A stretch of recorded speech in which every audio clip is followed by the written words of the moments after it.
What's the deal, my people? You know it is Don Tony Teflon, and I'm back at you another one, and this one is The Changeling, episode 4 from Apple TV. And after this episode, this promises a fresh array of theories and enigmatic puzzles to unravel. For those who are new to my videos, make sure that you understand that this is not just a recap, but it's an in-depth exploration of the show's most significant theories, mystery, and clues that you might have missed. I will be pointing those out to you. And if you haven't seen my other videos like What Was the Third Wish, my advice is that you check those out because I'll be referring to things from those videos in this video right here. Let me give a shout out to my boy Think Story. Mention me and one of my theories in this video. Truly appreciate that. So if you like things like that, make sure you thumbs up this video, spread it across the realm, and of course subscribe, because we'll be doing 2 live streams, call-in live streams, every week about this show. Now let's get right into it. The episode starts off seeing a young Lillian drag a red suitcase out to the pier. Now we see this same suitcase,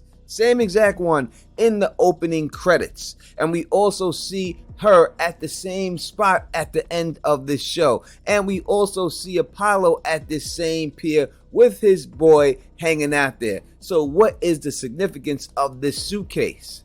Now, it is said in dreams that suitcases or luggage represents part of the past that you carry into the present moment. And I think that's exactly what's going on here, as the narrator says during this time when she's dragging that red suitcase there. The water renews, but it does not shed its layers. No, it drags, buries memories to its present. And that's what she's trying to do by throwing stuff away. But though you throw stuff away, it's still actually down there. You didn't get rid of it. The most important thing is one of my theories that I came up with, and that is the colors. There are 2 colors that they show in this show all the time, and that is red and blue. And I do believe the red represents the witches and the blue represents the fairies, right? So anytime you see these 2 colors, understand that someone or something is associated with it. And when you see her with the red suitcase, that means that that suitcase is represented or has something to do with the fairy. While sitting with Patrice waiting for the person who's to buy his book for $70,000, Patrice opens up a fan page for his son that was set up. And in this fan page, we can see that people are making crazy ass comments. Yet some of these comments stand out more than others, like this dude right here, kindergarten. Dinner plans tonight, a meal inspired by baby Brian boiled vegetables. Now, what that has to do with Brian, we don't exactly know his cause of death. We do know that she had that pot of boiling hot water from the tea kettle. So did she spray that on Brian before she killed him, or is that the way she took him out? Also, the picture he's using for an icon is very suspicious, but we will get back to that. Next, William Wheeler pulls up. He's the same guy from last episode. You know who he is, the guy who was taking the pictures of the lady while she was inside of the meeting, the one who took him out into the bar and bought him a cup of coffee, and also the one who put witches on Front Street. He takes it to a boat. The boat is named Child's Play, which is very interesting. Now, in the movie Child's Play, when gunned down by Detective Mike Norris, a dying murderer, Charles Lee Ray, uses black magic to put his soul inside a doll named Chucky, which I believe has already happened in this show. Go check out my last video, What the Third Wish Was for Emma, and you'll see exactly what I'm talking about. While on this boat, he says that he wants to buy this book for his wife, who's estranged from him because she and his 2 kids are no longer there. Again, I talked about color. Let's talk a little bit more about the colors. When he referred to his 2 daughters, he used 2 strawberries inside of his car to refer to them. The book that he's looking at, Kill a Mockingbird, is a blue covered book. And when we look at him and look at the colors he's wearing at this time, when we see him, we could point out that it's all beige. His whole attire is beige. When we see our boy's friend, we see him dressed in all blue. Remember, red has something to do with witches and blue has something to do with we'll call them changelings or the elves or the fairies or whatever you want. Guaranteed. Now let's continue.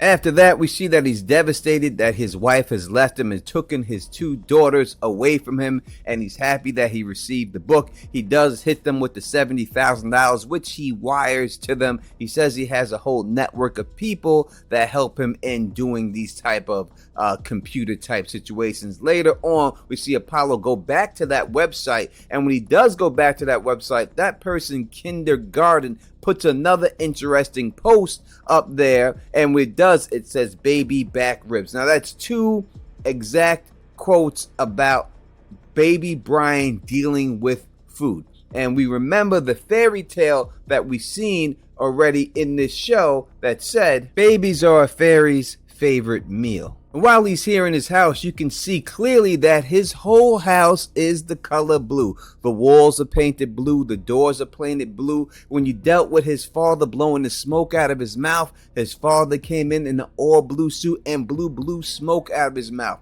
And now we see him wearing a navy blue Mets hat, which is very weird because the navy blue hat is the New York Yankees hat, but they specifically went with the navy blue hat for the New York Mets, and to have him representing the Mets, because if you're from Queens, most likely you are a Mets fan, and you're from any other place in the city, most likely you cheer for the New York Yankees. So it's interesting that they used the navy blue hat for the Mets when that's not their blue color.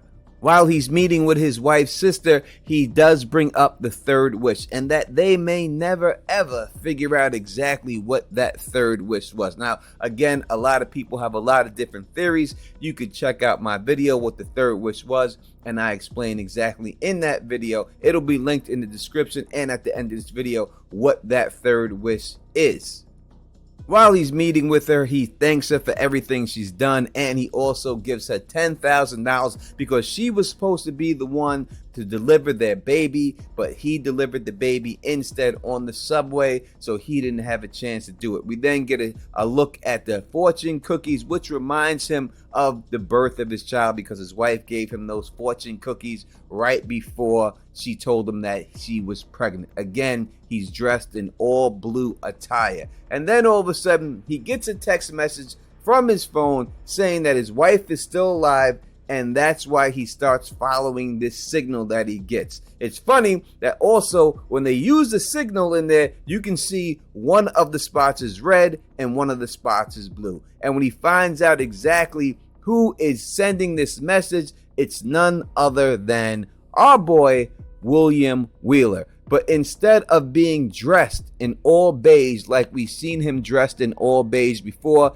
he has a blue jacket over his beige clothing this time. After that, he confronts him and he tells him that his wife is alive, but she is inside of some island and he doesn't know exactly where, but it's in the water. Patrice then does a background check, and if we look at Patrice's room, we can see that it's basically blanketed in blue again. But when he does do the background check on him, we see that everything he said is the truth and that he does have camera footage of his wife Emma on that island. So this gives us proof that she truly is still alive. With this proof, he goes on the boat with William to go and find this island, and he does find the island where supposedly his wife is being held, and he finds this island the first time right off the bat, just that quick, which William says later that he searched around for this island, he could never find it, but for some reason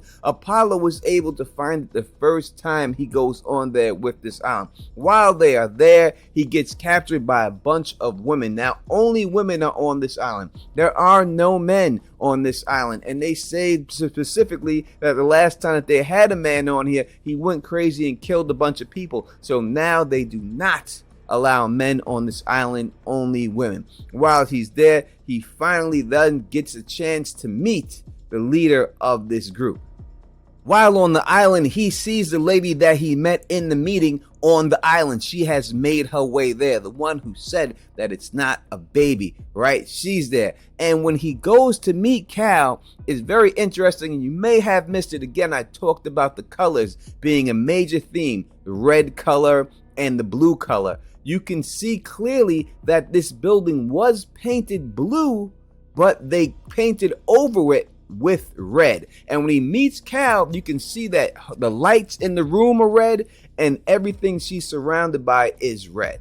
Now, when she talks to him about the children and the children being on this island, but we see no children at all. And she also talks about glamoring. Now, glamoring is when you can make an illusion over a person and make them look a different way. I guess the best known glamour that we've ever seen in TV would be Melisandre, who happened to use a red necklace ruby to make herself look like a younger woman when she truly was just an old lady. That being said, there must be a lot of people in this show walking around glamored, walking around like they're somebody else, but they truly aren't. And I said that before in one of my older videos that we're going to find a bunch of fairies in there, and I do believe other people are fairies that we already seen. Again, just go by the colors. The red are the witches and the blue are the fairies. If you do that, you will see what I'm seeing.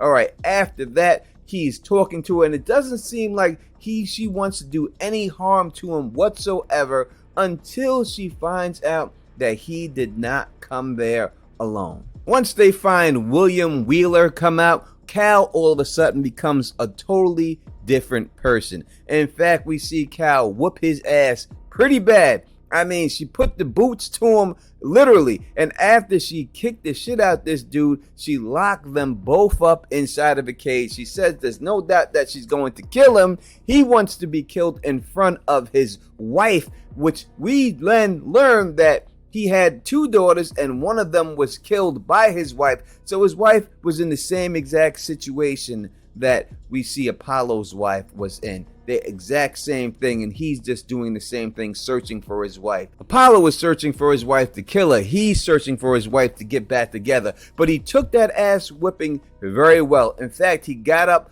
though he was scarred and bruised and bloodied by it. He didn't act like someone who would normally get beat up. And when he does get beat up, you can see his necklace fall off. When his necklace falls off, it's the exact same thing that we see the person kindergarten uses for an icon. So we know that he is the person that is kindergarten, leaving all these messages about babies and food, which leads me to believe that he is glamored and he is a fairy. That is why every time we see him, he is around the color blue.